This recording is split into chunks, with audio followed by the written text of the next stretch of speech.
Think video marketing is just hitting record? Think again. If your content isn't getting the clicks, clients, or cash, it's not the algorithm, it's probably your approach. On this week's Profit with a Plan, we're exposing why business videos flop and how to turn your camera into a client-generating machine. Whether you're repurposing podcasts, posting reels, or building a YouTube channel, this conversation will challenge everything you thought you knew about video marketing.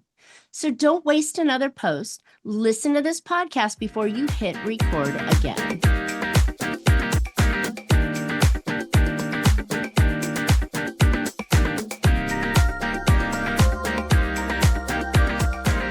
Hey entrepreneurs, are you working too hard for too little profit?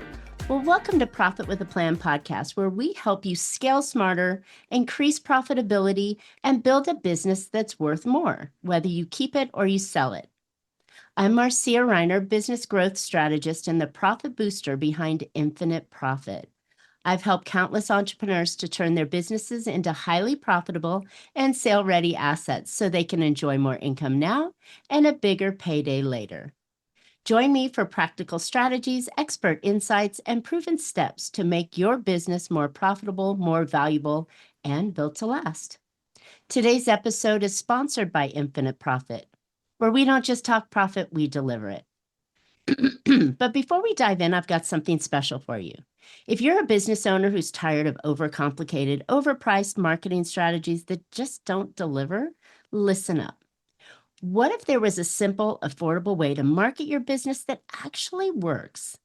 Well, the Profit Booster Marketing Hub is your all-in-one marketing system built specifically for busy business owners who want real results without hiring a full team or wrestling with tech. It's automated and intuitive. It comes loaded with pre-designed templates, a CRM, social media tools, email, text automation, and a whole lot more. It's everything you need to capture, nurture, and close leads. So if you're ready for a low-cost, easy-to-use marketing system that gets the job done, visit profitbooster.biz and let's make your marketing way more profitable. All right, let's jump into today's episode. Josh Troche, Troche, I'm sorry if I'm pronouncing it wrong. I was going to ask before we got started, so I'm butchering it, is a seasoned video strategist and content creator with over 2 decades of experience spanning sales, tech, and digital media. As the founder of Pedal Stomper Productions, he's helped hundreds of companies from scrappy startups to international brands launch high-impact podcasting programs that drive real marketing results. With a YouTube following over 19,000 plus and multiple videos topping 1 million views, Josh knows what it takes to capture attention and convert it into action. He also shares his expertise as a creator and instructor of a business-focused podcasting course at Cuyahoga Community College, where he empowers entrepreneurs and marketers to master video as a powerful tool for visibility, connection, and growth. Hi, Josh. Sorry for butchering your name. Give me your name. That is not the first nor the last time that has happened. Well, and I get Marcia all the time, even though it's Marcia. So I'm with you on that. I figured that you would have the empathy there. It's Troche. So if you spelled it Troche, phonetically, I was out of the ballpark. Yeah, but it's not the worst I've gotten. So kudos for the effort there. Definitely kudos for the effort. Thanks. It was like, dang, I was going to ask that in the beginning. And as I'm reading your intro, I'm like, yeah.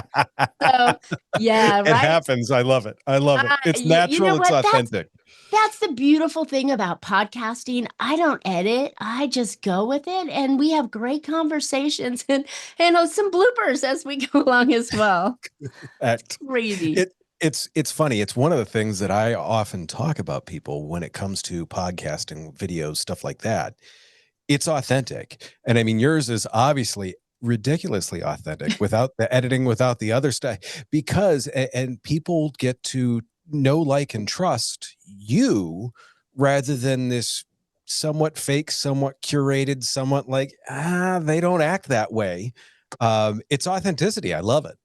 I'm not recommending that anybody goes back because, I've got 320 videos, episodes live, but my first 30, I was like, hi, welcome to Profit. My girlfriend goes, who the F is that? It was terrible, terrible, terrible, terrible.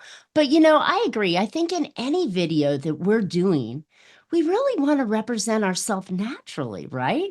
And not come off as some like robot AI geek thing or some supermodel or a professional, actor when that's not who we are.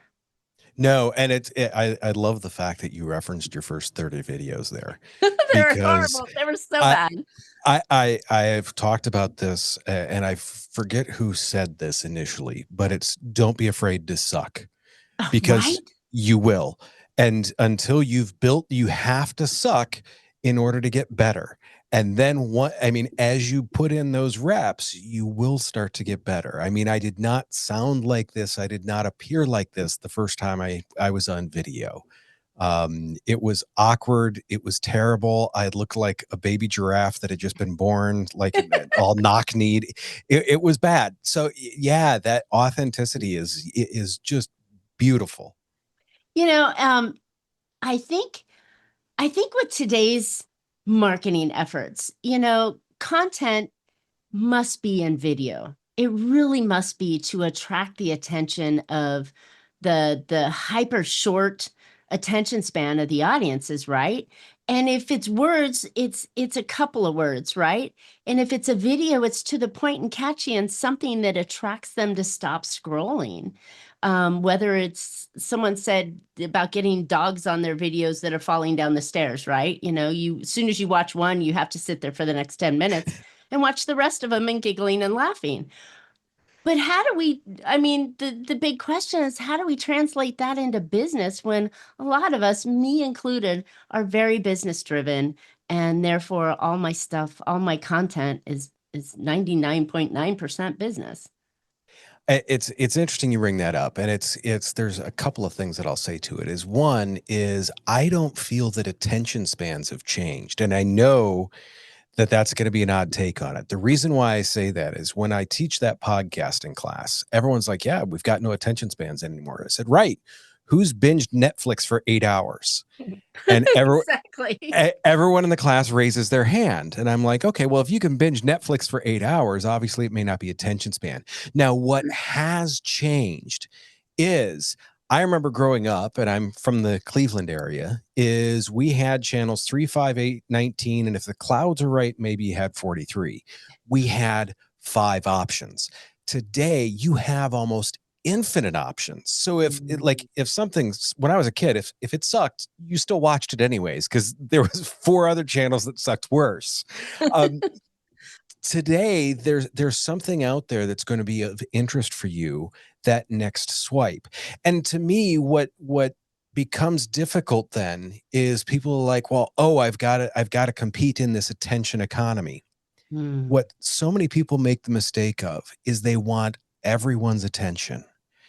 Find out who is your specific audience. Who is that one person that would love to hear from you, and speak directly to them? Because if you're speaking to everyone, You're you're speaking just going to to get swiped. But if you speak to that one person and you start out with that one thing that that one person really wants to hear, okay, now we're on to something. Then the algorithm says, oh, well, if person A liked it, well, person B swiped on one of the same things that person A swiped on or liked that. So let's show it to person B. So it will start to build you that audience of the exact people you want. So this is the business aspect of it, is it's really so many people like, I want everyone to be my client. I want everyone to be my customer. And we've all made that mistake of like, hey, I'm going to talk to everyone, and really you end up right. talking to no one. Um, Exactly. That's that Pick your typical person. dentist that says, "Oh, I work with anybody that has teeth." And you're like, "Oh, okay." Right? It, it's Yeah, what problem 100%. do you solve for those people with teeth? And I think that it's that fear base that they're afraid they're gonna miss out if they drill down super tight, that they're gonna miss the guy, but the guy standing next to him, but you know, like you said, the algorithm knows better than we do, or is going to It roll does. it the way we do, whether we like it or not. The other example that I would like to give people is I say, stick yourself in a room of 100 people and then just start talking. There's going to be a few people that are going to look at you like you're the crazy person that you are. But really, no one's going to pay any attention to you.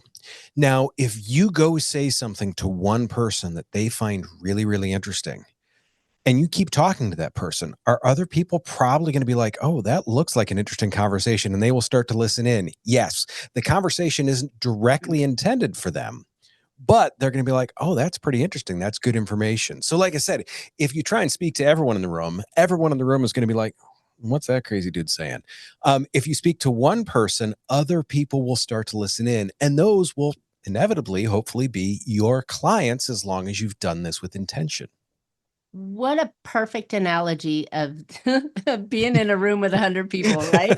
And talking to, well, yesterday I did this while looking at you like you're Right. crazy. But then it's true. You go have an engaging conversation with one person, other people attract to it. The only thing that sucks is that's difficult is you have to realize that I need to start with one person. And Mm-hmm. we see 100 people in the room. We want to talk to all of them. All of these people are mine. It's the bad insurance salesman. It's the bad wealth manager at a networking event that's floating around the room talking to everyone like, do you have money? Do you have money? Do you have money? No, we're all business owners. None of us have money. Exactly. If they talk to one person and really have that good conversation and give that person good information, other people will come over. Love it. Okay, so I'm going to ask you the question because I think it's really important. How in the world did you get so many followers and then hit those million views? There was a couple of ways. So a lot of that was when I was working with the semi truck dealership. I stuck in a very specific niche. I noticed that mainly it was a one specific type of truck, a truck that was it was a single cab or a sleeper. Typically, the trucks that truckers would dream about were the ones that I found a really good niche in. I would do dump trucks, and those views would flop and stuff like that. So I found a very specific niche to talk about things in, and I talked about what like the bits of the truck that made that truck better, help them solve their problems better, the fuel mileage, and I mean, let's face it too, there in this case, it was a lot of truckers. They wanted chrome. So we talked about some of that too. So we talked about the pain points, those So you items. created a channel that was very specific, as you originally said, right? Exactly it. It was geared towards people. Then what I did is once I found my audience and figured out who my audience was, I knew a lot of them were some of the old school truck drivers. And in that, what made the channel blow up is I knew I needed to talk about something that was a little bit controversial. Um, there was many truck drivers, and I say this in jest, that feel like they like a manual transmission. And the analogy I made is so many truck drivers felt like if you removed the stick from in between the seats, you removed the stick from in between their legs. So in saying that, I compared an automated transmission with a manual transmission, and I was honest about it. I showed all the numbers and said, look, guys, they do the same thing. And of course, the comment section just went bananas. No, they can't, blah, blah, blah. And that's what had Ah. done it. So it was finding a controversial point is what made things blow up. The other thing that I found, the other video that I had that had the million views was a new product where people were interested in it. They wanted to find out about it. And once again, I made sure it was very specific to my audience. Mm. It was a big deal. So in doing that, I made sure that I was talking directly to the people, and really I had enough videos out at that point in time that I knew what they wanted to know about this. So it was taking the time to answer their specific questions about the truck, not like pretty truck. What does it do well? What does it do even better? Because it's always good, better, best when you're talking about your own products. Hmm. What does it do well? What does it do really well, and what does it do so well that you're going to need a nap afterwards? Love it. Okay, so wow, I can completely, and I know the audience is with me, can completely see and visualize the story and the case around the truck drivers driving the Yep. stick and then going into an automatic and, the bells and whistles and the value and how much gas savings and, ease and all the other stuff that they could do it. But it kind of scares me to think about how I would do that with my product, or if we go to an attorney or a dentist or a bakery, whatever kind of company in the lower range that could take their their specialty, their knowledge base and their niche and drive it down in a way that you can really develop that kind of audience of people that know you're the truck guy and to have something blow up like a gear shift. What's interesting about it is when you say like the lawyer and things of that nature, there's I mean, any There, niche out there, there is a YouTuber that's huge about it. And what mhm. I always tell people is a lot of people are like, well, I want to monetize my YouTube channel. Um, what I tell a lot of them is, no, you don't, because we had 19,000 subscribers. We would get 10 to 15,000 views a month, and I would make $175 for spending 3 to 4 days on videos. So I'm like, no, that's not the key. The So key is, yeah, monetizing to me doesn't mean sponsorship and being paid by Facebook and Instagram right. or YouTube channel in that minds. Monetizing in my mind and what I do with my monetization hub and my podcast monetization hub is to see how you can drive customers from it. Are your podcast guest appearances leading to real business, or are you just hoping that listeners will take action? With the Profit Booster Podcast Monetization Hub, we turn your interviews into lead generating machines so that you capture, nurture, and convert listeners into paying clients. So stop leaving money on the table and get started today at profitboosterpod.com. Exactly. And it's something that I just talked with a client that we just picked up on the podcast side. I'm like, let's talk about your goals here. Do you want 10,000 followers or do you want 100 customers? And they're like, I want 10,000 followers. I'm like, no, you want 100 customers. And we had an argument about it. And I'm like, look, if we have 1,000 followers and 100 of those people are writing you checks every week, you're doing pretty good. You're doing great. You're doing great. So yeah, Sign me it's up. right. And it's the other thing that I always like to tell people too, like if you have a smaller audience, something that I always love telling people when it comes to podcasting, especially when you first start out, I'm like, so look, if I told you there's 8 people in that room that wanted to hear from you, that like are interested in what you're talking about, would you go in that room and talk to them? They're like, well, yeah. Yeah. And I'm Oh, like, yeah. why aren't you going to post the video then? Why aren't you going to do the podcast? And to me, it's that building. The problem is everyone sees I guess I'll make a sports analogy. They see baseball players hitting a 97 mile an hour fastball and they think, I can do that. He's just swinging a bat. And then, boy, you throw me a 40-mile-an-hour pitch, and I'm going to have a tough time even seeing it. Right.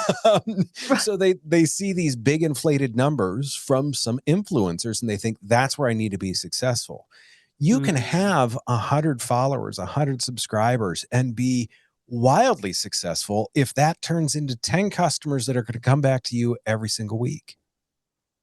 Well pointed out. Well said. And I think that's it. We're trying to keep up with the Joneses, right? The guy down the Yep. street that has the perfect lawn and the manicured, artwork and here I got weeds and stuff like that. I mean, we're always trying to be something bigger, better, faster, stronger and, but in reality, I mean, I'm all about profitability. So, I mean, if my base costs are $100 and I'm making $1,000, I'm really profitable, right? Right. It doesn't matter how many zeros are behind that. It's just if it's moving in the positive direction that you want it to, and your expenses are covered, right? And I think that's where we forget. And like you said, we strive off of some crazy influencer or unicorn, right? That knocked Right. it out. As a perfect example, I'm a big AI geek, and the guy from Base 44, an Israeli kid, had his company with 5 employees and only ran it for like 6 or 8 months and sold it for like multi-billions, because he had something that was fantastic in a new market, and it worked and hit, right? That's a unicorn, folks. That's not Yes. going to happen to any of us, right? Or probably won't No. happen to any of us. The other thing I like that you said is talking about the profitability. Mm. Looking at who your target audience is big, because your target audience may not be big. You and I both know, I mean, I work with a ton of different business owners on stuff.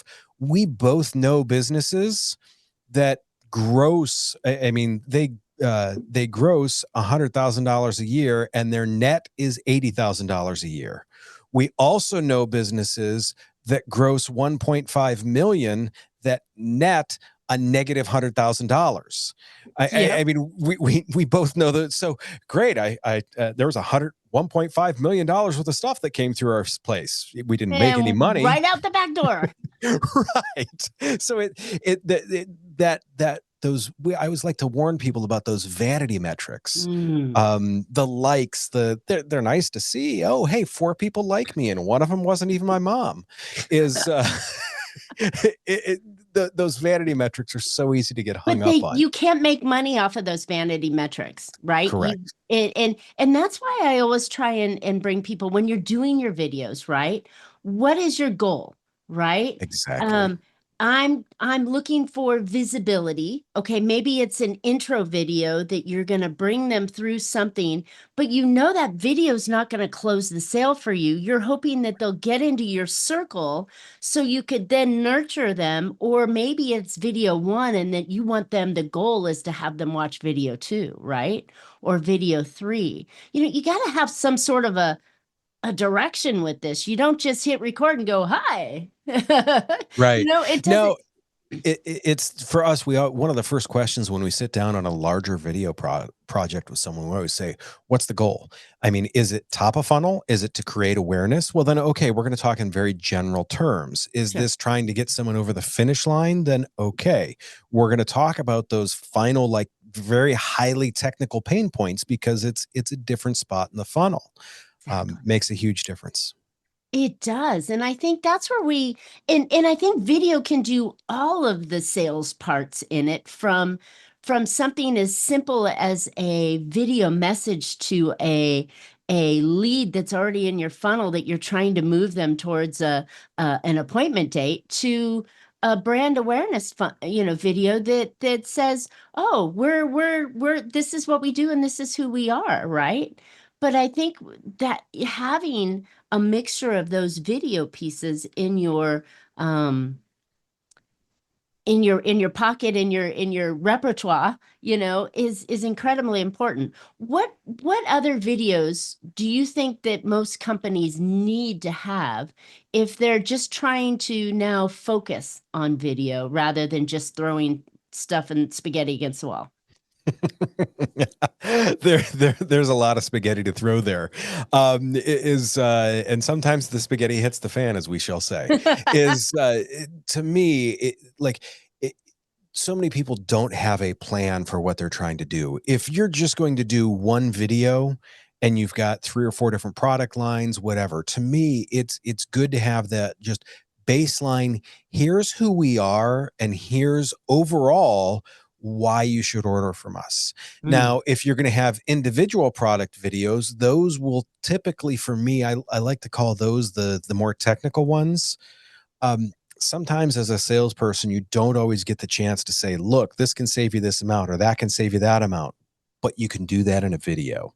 Mm. These videos, so if you can do a video for each product, now we can talk about these things on an individual basis. How does this help you, Mr. Client? How is this going to, I mean, what pain point does this solve for you? So those are the ones where, once again, and the more further down the funnel you are, the more technical you can get. Right. if someone just wants to do a video, and I typically suggest for a lot of companies, look, do that one video that tells, I mean, a bit of your origin story, that tells a bit of like what makes your company unique. And I mean, this goes back to when you talked about the baker, the lawyer, I mean, the best lawyers are the ones that realize that not everyone is their client. There's people out there that just, I mean, aren't going to work well together. There's people that I 100%, they will call and be like, hey, I want to do a Mm, podcast and they want to do nope. this. And I'm like, no, we're not the right firm. So it's giving those people that like, hey, look, here's the high level why we are wonderful to work with. Mm. So when you're looking at those kind of videos, why we're wonderful to work with, that's the one where you put in the production team, right? But then when you're talking about like product updates or whatever, I mean, that, correct me if I'm wrong. Of course, you'd love to have the high-end production, but a lot of us don't have the budget for that.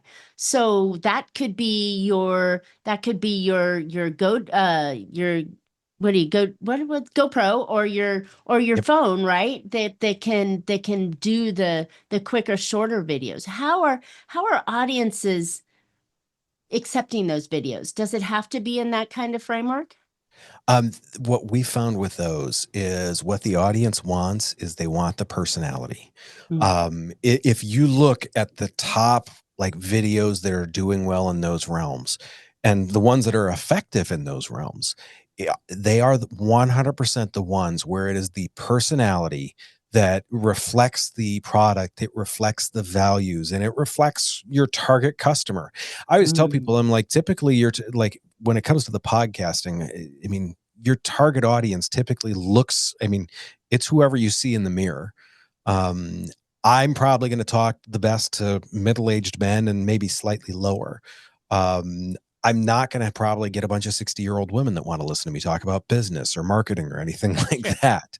So it's finding someone that really fits that and let them interject some of their personality. If you're a very Mm. buttoned up law firm, then great. Have your most buttoned up person kind of become the personality for that. If And you do you are want button-up law firm type of clients, or do you have the guy that got the DUI, or do you have the guy that right, just crashed into somebody's car? And I mean, there's all sorts of attorneys, right? And there's all sorts of clients exactly. for that. And I think it goes back to our beginning conversation that if you know your ideal customer and you're talking to one person in the room, Yep. then you're going to connect and have that conversation be meaningful, whether it's on video or on the phone or in person. It's the same thing. I think video is just allowing us to get out there faster and farther.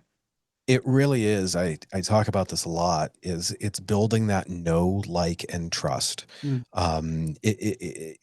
There's always a sales process, and people need to know, they need to like you, and they need to trust that, like, hey, if I give you my credit card numbers, you're not sending it to a Nigerian prince. I'm actually gonna I'm gonna get something of value in return. Right. So it's building that, and the personality that is going to do the videos is what's really going to help build that. But we don't have to be a dancing bear or, No, have something crazy. We can be professional and have it as long as is we're authentic with it, right? Because that second exactly. factor is like.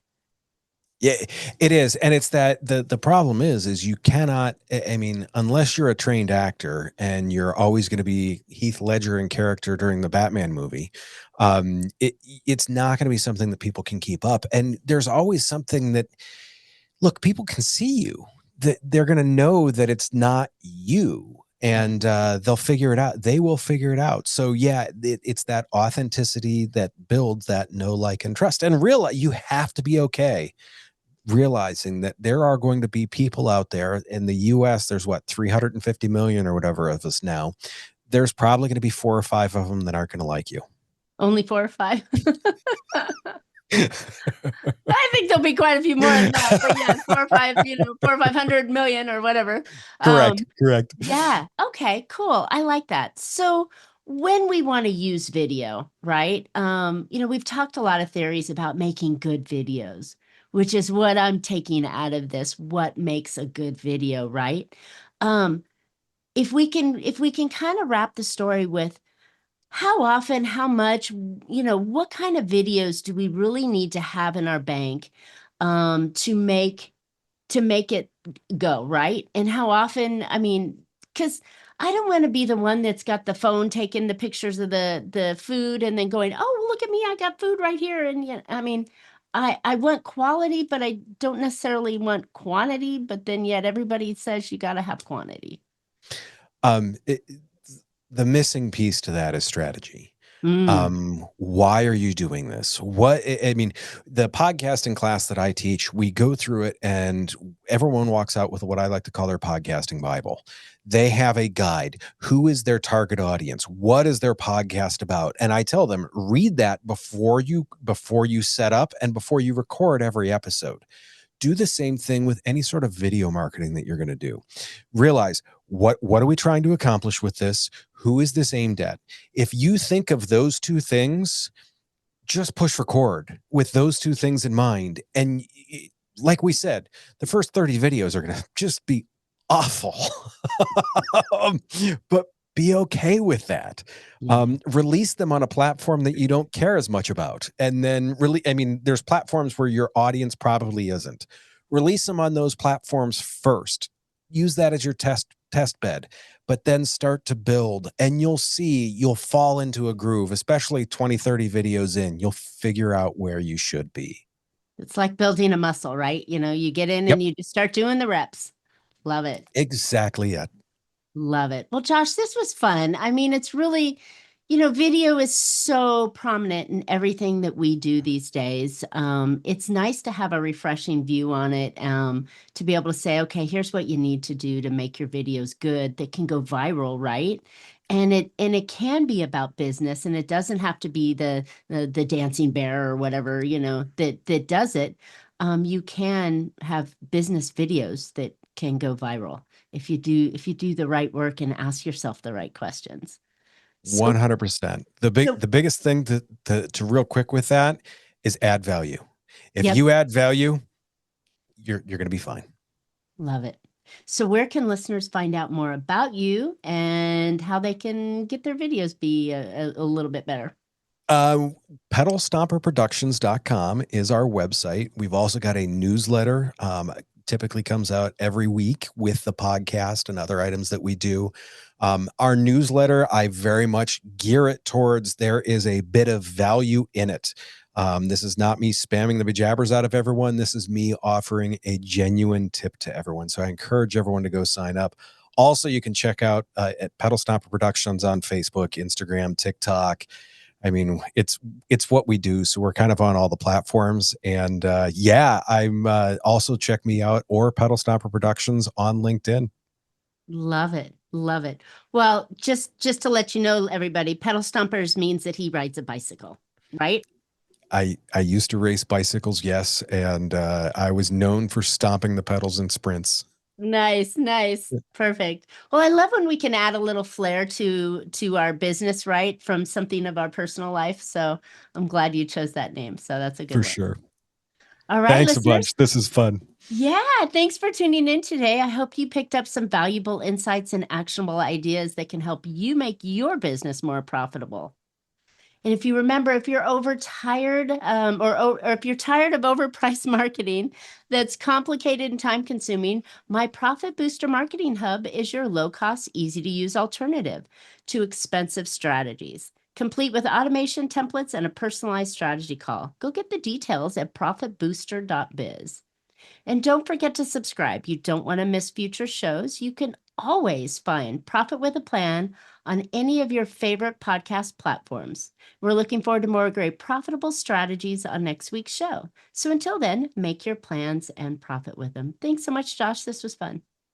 Yeah, definitely was. Thank you.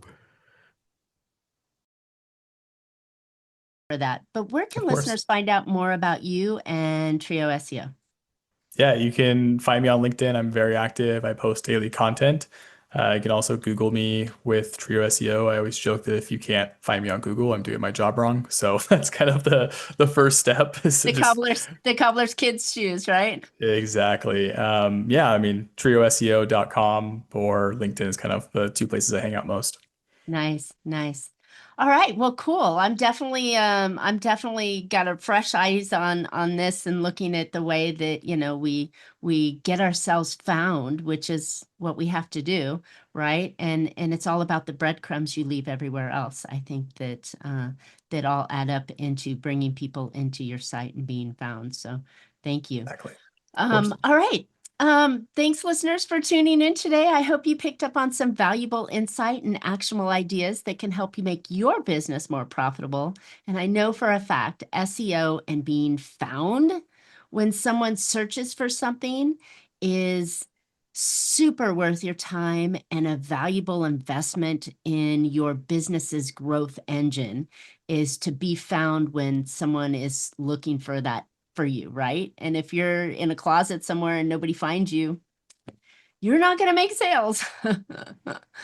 All right. So if you're tired of overpriced marketing that's complicated and time consuming, check out the Profit Booster Marketing Hub for your low cost, easy to use alternative to expensive strategies, complete with automations, templates, and a personalized strategy call. Go get the details at profitbooster.biz. And don't forget to subscribe. You don't want to miss future shows. You can always catch Profit with a Plan on any of your favorite podcast platforms. We're looking forward to more great profitable strategies on next week's show. So until then, make your plans and profit with them. Thanks so much, Stephen. This was great. Thank you.